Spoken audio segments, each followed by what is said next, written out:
Twins coming off a 5-2 homestand. They have won 15 of their last 17 games. And Glenn, the last time the Twins saw Yusei Kikuchi, October, Game 2 at Target Field. Jeffers at .306 on the season. He has had not only a hit, he has had an extra base hit in 8 consecutive games.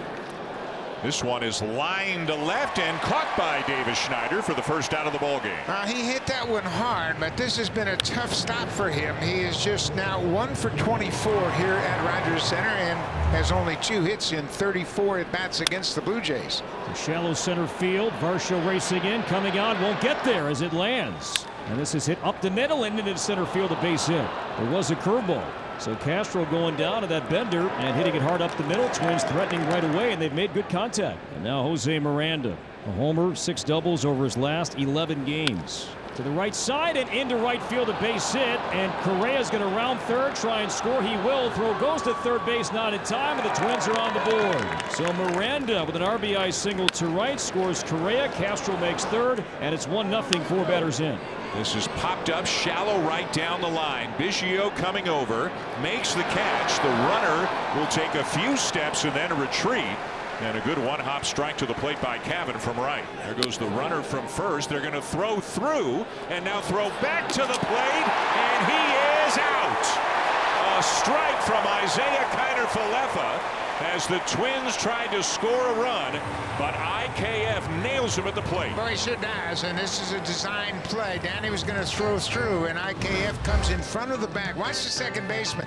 He's going to come in front of the bag, take the throw, short hop, and then throws a strike to Danny Jansen to cut down Castro. Well, we went to break after the third out, but then the Twins decided to challenge whether or not Danny Jansen gave a laneway for the runner, whether he was blocking the plate.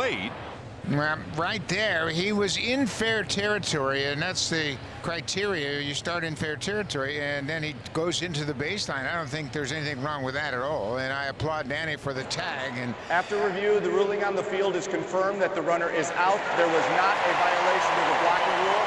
Minnesota will lose its challenge. George Springer is under the weather. He is not in the lineup tonight. Davis Schneider has been a bright spot for this slumping offense. It's been good this year, as we talked about in the pregame show, into the 6th inning in every start.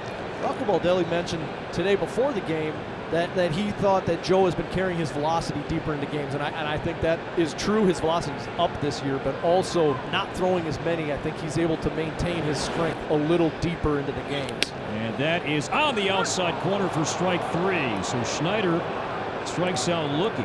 Well, good sign here, too, with Joe Ryan. I think when we've seen him not at his best, it's been the fastball command that's eluded him a little bit. And his ability to hit that high outside corner to right-handed batters is a key for him to limit his pitch count. No matter what the situation is, this is always the most important bat in the lineup. This Absolutely. Guy right here. Yep, he has to be Vladdy, man. He has to drive in runs and do some damage, and starting to show signs that that's around the corner. This one is well hit and up the alley in right center field. It is cut off by Willie Castro, who makes a very good play, and that'll hold Guerrero to a 2-out single. You see, the bat that Vladdy's using is Teoscar Hernandez's bat. Remember, the Dodgers were here not long ago, and they have been teammates for a long time, and Teoscar talked to Vladdy a lot during that Dodger stand. And Teo told him, he says, you got to stay square. When you stay closed, you have a tendency to be late, and that'll cause you to swing hard and rush. To right field. And that's caught by Margot. And Ryan out of the inning without a bruise. Ryan has been among the best in the game, striking out hitters that first time through a given lineup. Swings and misses here, and down he goes on strikes. Didn't recognize that sweeper at all. Checked out. Did he go? You bet. Called strike 3, actually. As he chucks the bat away, Joe Ryan is fan 3. Isaiah Kiner-Falefa leading off the bottom of the third. IKF is at second base tonight. IKF gives it a ride to left. Martin going back, turns at the wall. It's gone! Into the Blue Jay bullpen. His second home run of the season to tie the game. It's his second career home run against Joe Ryan. He hit a grand slam off him while he was playing for the Yankees in New York. Here's the 1-2 pitch. Swung on and missed and struck him out. Down goes Varsho, 4th strikeout for Joe Ryan, and we're through 3. This is the 38th game for the Twins and their 37th different lineup. Again, kind of Razy, kind of Tampa Bay-ish. High fly ball to left. Schneider going back. feeling for the wall, and he's got room to haul it in. Swing and a miss, strike 3. The rare changeup from Kikuchi gets a wild wave. Here's Vladimir Guerrero Jr. leading off the 4th, and here's a bullet into left for a base hit, and Vladdy is 2 for 2. You know what? If he continues to swing the bat like that, the balls are going to go out of the ballpark soon. And maybe the next piece of the puzzle in an effort to revitalize this offense is for Bo Bichette to get going. Struck out back in the 2nd. Base hit into right center for Bichette. Guerrero will pull up around 2nd. Good contact for Bo, and the Blue Jays have a couple of men on. He's got such great extension that he can cover those pitches that are 6 inches off the plate, but in his first at bat, he chased one that was probably a foot outside. Ruggiero batting just shy of 240 with runners in scoring position. Struck him out on a splitter. You called it, and Ryan gets his man, and the Blue Jays, a couple of hits, don't score, and strand a pair. Joe Ryan has struck out 5 so far through 4. Well, it's 1-1 here, and now in the 5th inning, Carlos Santana hopes to reopen the scoring for Minnesota. Again to right, down the line, deep in the corner, carrying, and that ball is gone. A home run down the right field line for Carlos Santana.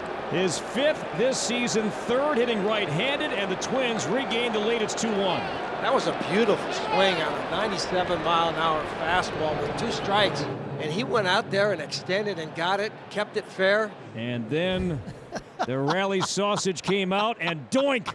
Right off the helmet. So Jeffers, he threw that. He's used to jumping up and catching it. Santana never saw it. So handed a 2-1 lead. Joe Ryan gives up the hit the other way to Kiner Falefa, and then Clement atones for not getting the bunt down. Ripping a line drive base hit to left. Joe could use a strikeout of Davis Schneider. Struck him out with a high fastball. So Schneider went upstairs, as did Ryan. And there's the out you wanted there, Perk. And there's one.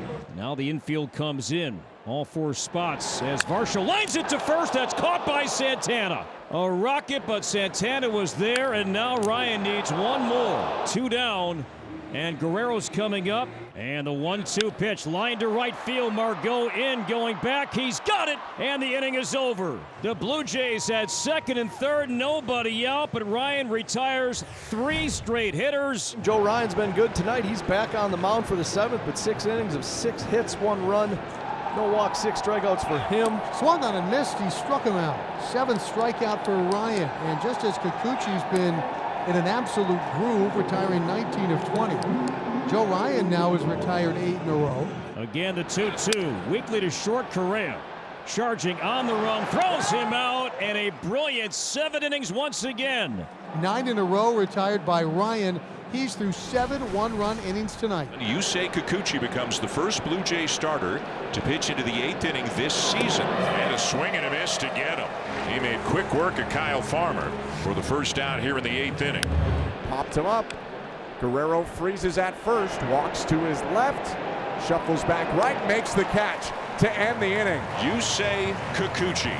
8 outstanding innings here tonight at Rogers Center. Interesting, the Twins have gone to Duran, top of the order for the Blue Jays, and they're not wasting any time. Duran just fresh off the IL is their closer. To the right side, a chance to get 2. Farmer to Correa for 1. He stumbles, recovers, and got him anyway. Mention this often with Duran. If you really look into his numbers, he strikes out a ton, but he's also a ground ball arm in a 1-run game. Again, it's Correa. Plant. Great throw. Inning over. 9th inning starts with a pitching change for Toronto. Finally, Yusei Kikuchi comes out of the game. Nate Pearson enters for the Blue Jays, who trail 2-1. Correa hammers one to left field. This will land on the track and skip off the wall. Carlos will try for 2. Played well by Schneider. Throw is bobbled by Bichette. And Correa is at second base. The 1-out double. The game of chess is officially underway. Ground ball to second to an Kiner Falefa. 2 down as the runner comes to 3rd. Kepler riding a career best 11-game hitting streak, and he will see the left-handed arm of Genesis Cabrera. Infield's back, pull shift on. Sharply through the whole right side, base hit, and Correa scores. Max Kepler coming up with a 9th inning pinch hit RBI single. It's a 12-game hitting streak and a 2-run Twins lead here in the 9th inning. Joan Duran worked the 8th inning, and Griffin Jax will have the 9th, facing hitters 4, 5, and 6. Swing there from Turner, and he finds Correa. And there's out number 1. And struck him out on a sinker, and Jansen had no chance. He was fooled, not much conviction on that cut. And Jax with 2 up, 2 down, strikeout number 1 tonight. So 2-2. And Bichette bounces one through the left side. Boy, Correa was playing him more up the middle. And Bichette with his second hit of the night. And Biggio will come up as the potential tying run. The 3-2 pitch. He walked him. Did not go. And all this with 2 outs. And Toronto will bring up the winning run. And Isaiah Kiner-Falefa. And bounce to the right side, and it gets through. Bichette will come in to score. And Biggio, who appeared to do everything he could to distract Santana, that might have been the difference as that ball went through into right. No question about it. That's exactly what happened. Cabot was running from first base. Got in the sidelines of the first base, and watch how he hesitates, and that really threw Santana off. He tipped it. It'll be a 3rd hit of the game for Isaiah Kiner-Falefa. Look at Cabot. Just a little hesitation right there, and he kind of blocked the vision of the first baseman, Santana. Boy, a smart play by a smart player, and the Blue Jays are still alive. Clement is 1 for 3. Understay the 1-1. Hit off Jackson, bounces to Santana, takes it to the bag, and this one is over. Griffin Jax took a body shot, but a fortunate Twins bounce, and with that, the Twins hang on and take game 1, 3-2 the final here in Toronto.